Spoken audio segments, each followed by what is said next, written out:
Welcome to Board Game Empire. We're going to be showing a brief overview and review of the Deeper Space edition of Drop Drive. So this is a game where you are basically managing a ship and its cargo and passengers, and you're trying to earn the most credits by the end of the game. The game ends when all of the market demand tokens, these little gray guys here, are placed on the different planet tiles, and this happens when you're selling your asteroids when you land on planets. So I'll go over that a little bit more. So basically, each player starts out with a front and back random ship. You just put them together, and then you're going to be building on that throughout the game. As you draw Explorer cards, you'll be getting pieces with this symbol in the left. Those are ship upgrades. Some of them have special abilities, some of them have extra cargo. So this is one with extra cargo space, and then there's ones with obviously like extra abilities. Then, so you would just put those in between your front and your back part of your ship, and there's no limit. You can just keep expanding it. You also have space to hold specimens on the bottom. My captain tile actually gave me an additional specimens slot. I didn't actually need it, but I did have it. That was his ability.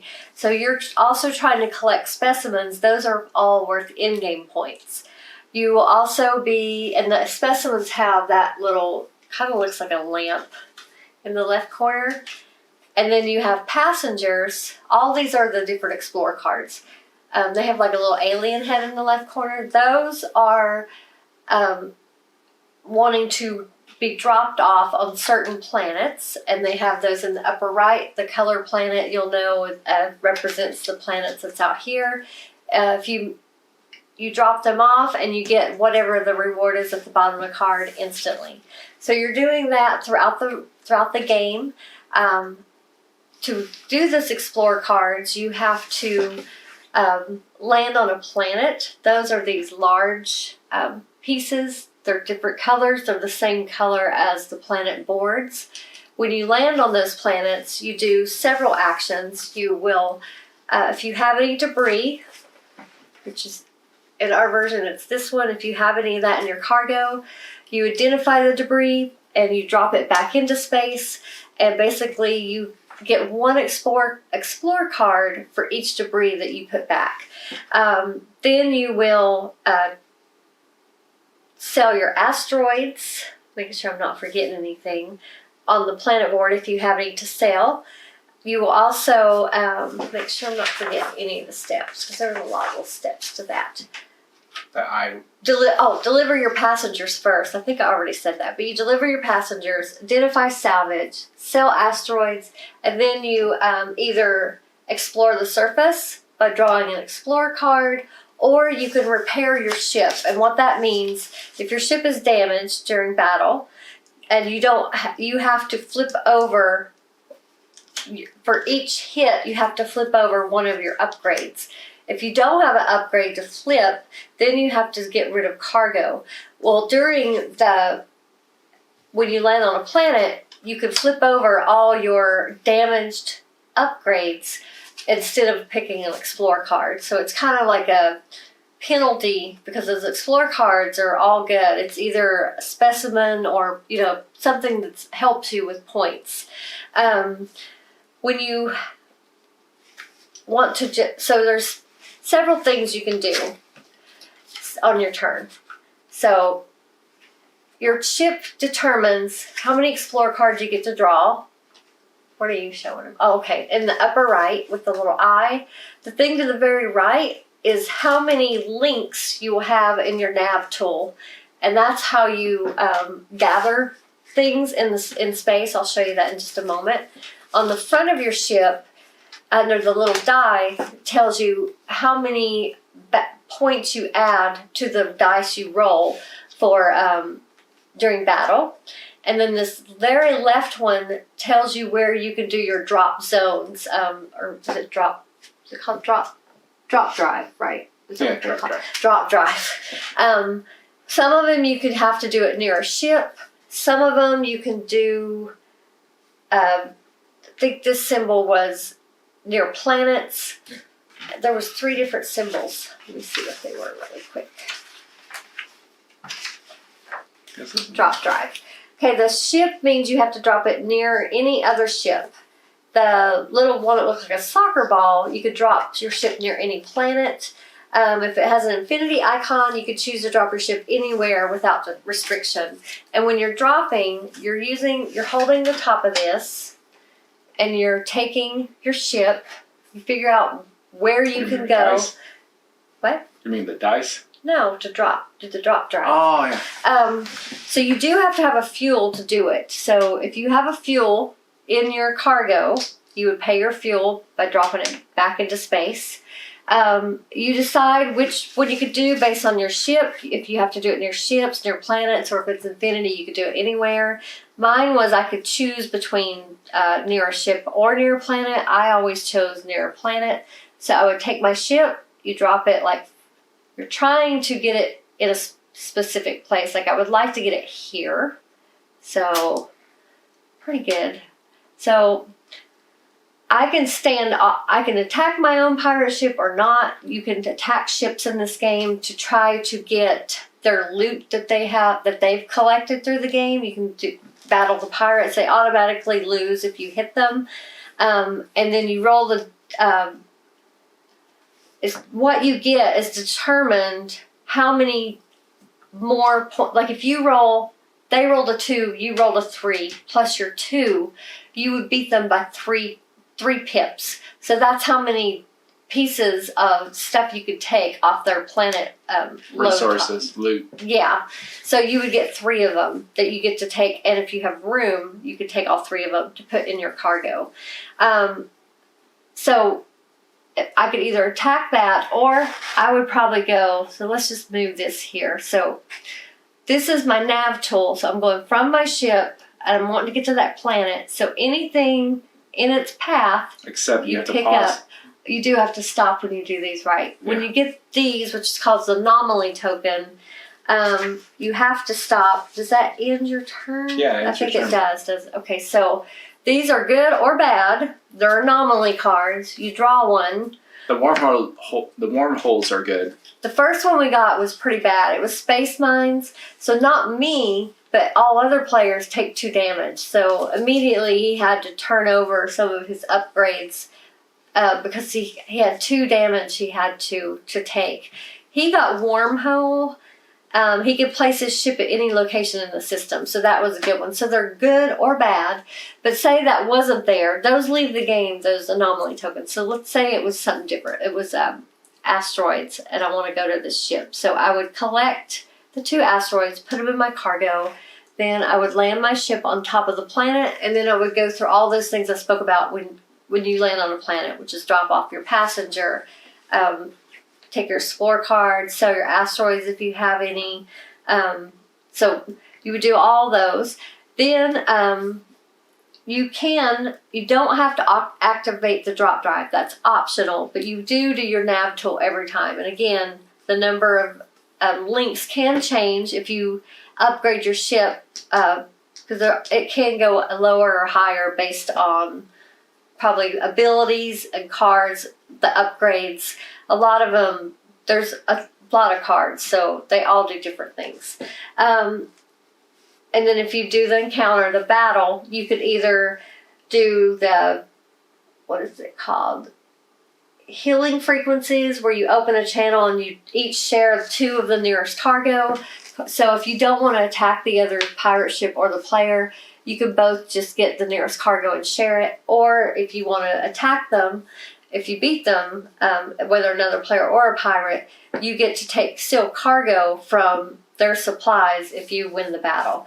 So it just depends on what kind of game you want to play on there. But anytime you have to put anything back, you drop it over the sun and it drops into the solar system.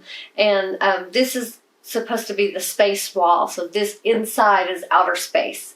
And so you have asteroids, pirate ships, fuel tanks. Anomalies. Yeah, the anomaly tokens, and of course all the planets. Debris. and then basically you just keep doing that until all of the, and it depends on the amount of players. There's more of those gray pegs, the more players they are. And so you just, when those are used, that triggers the end of the game. And then you keep going until everyone's had equal amount of turns. And then your game is over. And did I miss anything? I think I got everything. So that's basically the gist of the game. Hopefully that helped you. I didn't show the credits. These are what you're working to collect, and the person with the most of those is the one that wins the game. So what did you think of it? I really like the components, the illustration, and so I really like the little links that you use to pretty much drop your ships and also collect the resources, the dual layer planets and everything, the dice. I really like the anatomy. These pieces are pretty cool. Never seen pieces like that in game, and so really cool components. High replayability because there's so many cards and so many things you can do in the game. Setup does take a little bit of time, probably like 7-10 minutes. Breaking down probably take the same amount because you want to organize these. So, and teach, probably you can teach it in 5-10 minutes. So it's high replayability for those reasons. Mechanics, very simplistic, but yet very strategic because there's so many different ways you could go about scoring points, collecting resources, building your ship and your crew, and your leaders have different player abilities, variable powers, and so a lot of different things you can do in this game. Very impressed by the mechanics and everything. And it's very unique. We haven't played a game like this before, and we played hundreds of games. So this is unique in itself. So very impressed. So overall total, I'm giving this like an 8. I really like this. I'd probably go up as we play more and more. Amanda did beat me in this game. I was kind of shocked because I thought I had her beat. It was close, though. It was close. Yeah, but I didn't think I beat him by 7 credits. Yeah. So, and we were doing different strategies, so it was pretty. It shows how balanced it is that it was that close. It was my in-game points. I came in. Well, this is what won it for me. When I said every player gets a turn, after the active player plays, the active player that triggers that end game, the rest of the players, until everyone's had a turn, they call it an emergency landing. So I was bummed. I was like, dang it, because my next move was going to be landing on a planet and doing all the planet things because I had a passenger, I had asteroids I was sailing, but it has all the other players. They have to land on the nearest planet to them and carry out the planet procedures. So that's how I won, because I had the passenger. I did have several asteroids, and even if there's not market markers to mark, the next price, because the price does go up that it sells for, you still sell your asteroids. You still get that opportunity. So that was what, if that wasn't allowed, I would not have been able to come back and beat him. But that's what makes it balanced. Everyone does get an opportunity once that person triggers the game. If they're, if they've set themselves up for that, to actually still have a chance to win by selling their stuff, and so I really like that aspect of the game. I thought that was, and I truly enjoyed this game. This one is it's called the Deeper Space Edition. I think it's like the deluxe. Yeah. So it has the Drive Core game is what we played. It has the Strange Signals expansion, a 5th Captain pack. So the Captain tiles they all have their own abilities. Upgraded deluxe planets and planet tiles, and upgraded luxury links. So I think that's what these are. And I guess these components are obviously upgraded. So I really enjoyed this game. Like he said, it has unique mechanics, and it was just really balanced. And I really liked... and we didn't really battle. You don't really need to battle in this game much. I did a couple times with the pirate ship. We didn't battle each other, but the pirate ship, this pink one had a lot of resources on it, so it was a no-brainer to try to get some of those resources, and the pirate ship was right there. You can attack your own or your opponents, but it's not really attacking them. It's more farming for the resources. But I really like, I just really like the mechanics about how you land on the planet, so you get to do all that stuff, how you have to use this nav tool to pick up resources, so you're like trying to bend it just right, and it has to be touching both your ship and where you want to end up. And then of course the drop, I keep calling it drops, the drop drive, being able to pay a fuel to like pick up your ship and place it anywhere you want. It just makes it, to me, just a lot of fun. And it was enjoyable on these planet these planet tiles, because it is kind of a race on that. There was only 8 of those, or let's see, 8 of these, what are these called, the little market trackers. So you can only sell asteroids so many times before the game's over. So you kind of have to be careful not to go too far, because you're trying to also build up your specimens, because that's where you get a lot of points, is those in-game points, especially if you can do sets, basically, like pairing them up, because this one, it's for every specimen of this type, you would get 3 credits. Same with this one, if it's of that color, that kind of specimen color, it would be 3 credits for each of them, including this card. This one was for, some of them have a weight on them. If they have a weight class of between these numbers, you would get credits. This one counts as 2 specimens. So if you had this one, piggyback it on something else, it gives you double the points that you would have got. Unfortunately, I didn't have one. I wasn't that lucky, but it would have been cool if this one was like these, where it was so many credits for each of those. This would count for 2 of them. So, but yeah, it's got a lot of comboing points. Yeah, I like that. And I do like the anomalies, because they add tension to the game, because you really don't know, is it going to be good or bad. But it's still fun. It's like that push your luck of, what am I going to get kind of thing. But yeah, it was just, I felt it was a lot of fun, and it did build, which is what keeps games for me interesting. I feel like if you're building towards something, because and it is kind of a race, because you're trying to be the most creative, get the most resources, and balance out selling your asteroids, because you could see how many credits you're, like, for the longest time I really thought I didn't have a chance, because he had so many credits, and at the time I still had like 7.